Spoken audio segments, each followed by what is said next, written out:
Santos da Gente, com Thelma de Souza. Toda semana, um novo programa. Olá, seja bem-vindo a mais um podcast Santos da Gente. Estamos chegando ao nosso 6º programa. Tudo bem com você, Thelma? No programa de hoje vamos falar do sofrimento e da dificuldade que muita gente está passando por causa da pandemia. Tem gente aqui em Santos com dificuldades até para comer, não é verdade? Bom, em primeiro lugar eu quero cumprimentar e agradecer a todos que nos acompanham mais uma vez no nosso podcast, é o 6º. A pandemia do novo coronavírus, eu preciso lembrar, atinge de forma ainda mais violenta os mais pobres, os que vivem em situação de vulnerabilidade social. Não se enganem, aqui em Santos, muitas famílias estão enfrentando muitas dificuldades para a sobrevivência, e eu estou falando da falta de comida. O mundo inteiro está enfrentando essa crise, mas no Brasil, que já enfrentava uma grave situação na economia, isso ficou muito pior. Ainda mais com um governo que não tem capacidade nem sensibilidade para conduzir o país. É bom lembrar que o auxílio emergencial de R$ 600 pagos para as famílias brasileiras só saiu porque a oposição, liderada pelo PT, Partido dos Trabalhadores, conseguiu mudar aquela proposta absurda de apenas R$ 200, que era o que o Bolsonaro e o ministro da Economia, o Paulo Guedes, tinham apresentado. E muitas pessoas ainda não conseguiram receber nem a primeira parcela, porque nem organizar isso de modo decente esse governo conseguiu. E na nossa cidade, a prefeitura, por mais dificuldades que tenha, está indo aquém do que deveria. E muitas vezes as respostas do município estão sendo muito lentas diante da urgência que o cidadão precisa, que as famílias precisam. Desde o início da pandemia, eu tenho defendido a formação de uma rede de proteção social liderada pelo município que inclua todos aqueles que precisam de apoio e retaguarda por parte do poder público. Porém, algumas ações têm feito o caminho contrário, excluindo famílias dessas ações. Como previmos e alertamos, muitas famílias de alunos da rede municipal foram excluídas da distribuição de cestas básicas pela prefeitura. E a chamada Bolsa Alimentação, que é uma alternativa às cestas, um cartão para que as pessoas possam adquirir alimentos, não sei se você sabe, foi pelo mesmo caminho.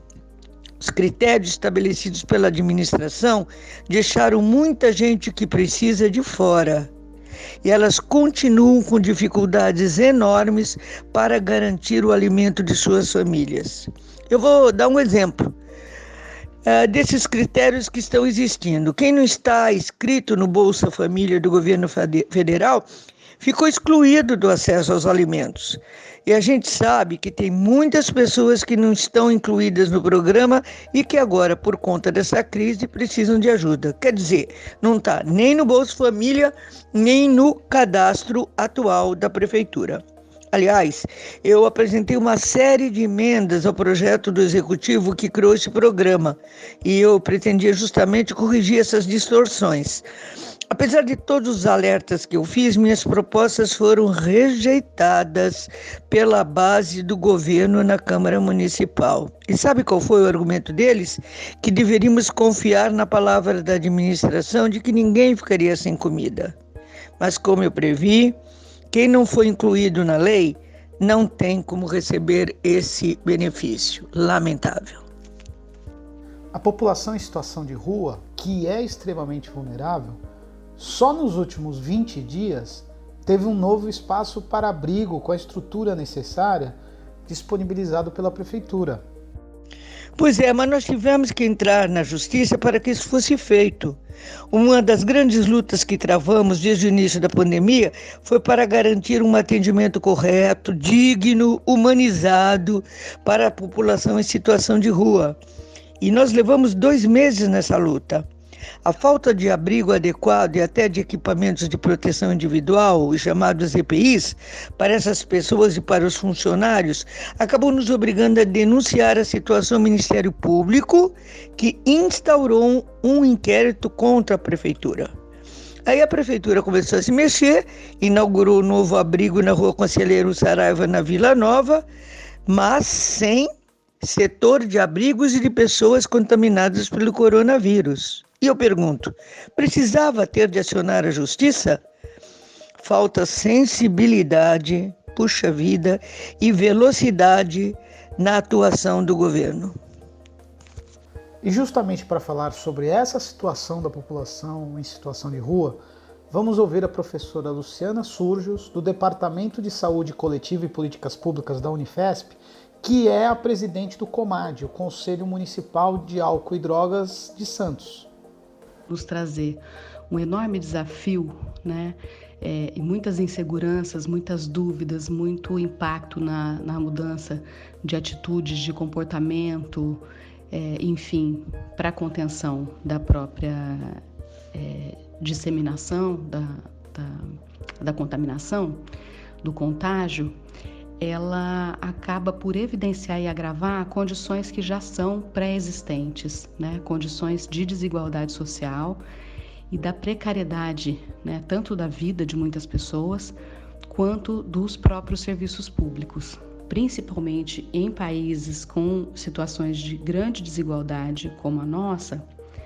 Pensar populações que têm condições indignas de moradia ou não têm moradia de forma alguma, pensar as populações que não têm acesso a emprego, né, que estão na informalidade e não têm acesso nem sequer a recursos que viabilizem as rendas emergenciais que vêm sendo anunciadas pelo governo federal e governos locais, né, e populações que não têm oferta de tratamento, né, e aí estou falando das pessoas com transtornos mentais, as pessoas também com problemas relacionados a drogas.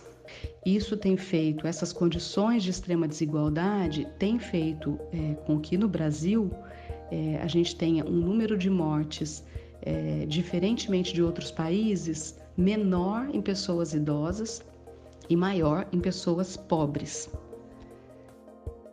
Em relação à população em situação de rua, nós não temos um censo finalizado, temos um censo em curso, mas nós temos, a partir do censo de 2013, que foi feito no município, um ponto de partida baixo de mais de 700 pessoas, né? Então, pensando que em 2013 a gente já tinha mais de 700 pessoas na rua, é bem possível que esse número tenha aí se multiplicado grandemente.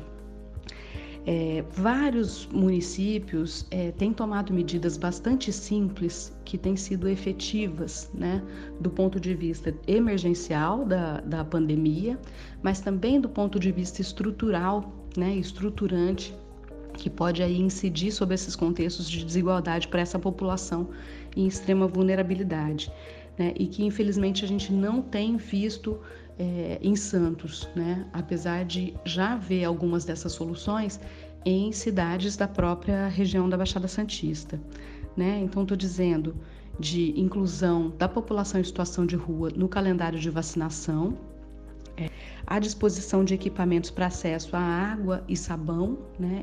A disposição de vagas ociosas em hotéis. Vários municípios têm feito isso como uma medida que não só protege e preserva a saúde da população em situação de rua e as possibilita medidas de prevenção ao contágio ao Covid, como também, né, preserva, né, a economia local, garantindo aí que os hotéis possam ter alguma fonte de renda e preservar também empregos, a ampliação das equipes de abordagem social e consultório na rua e serviços de saúde mental. A gente tem uma precariedade importante desses serviços na cidade de Santos, né? A maioria dos serviços foi criado na década de 90, com quase nenhuma ampliação e com esgarçamento, né, e falta de reposição das equipes, e isso faz um impacto grande, né, na necessidade de acesso da população, que nesse momento de pandemia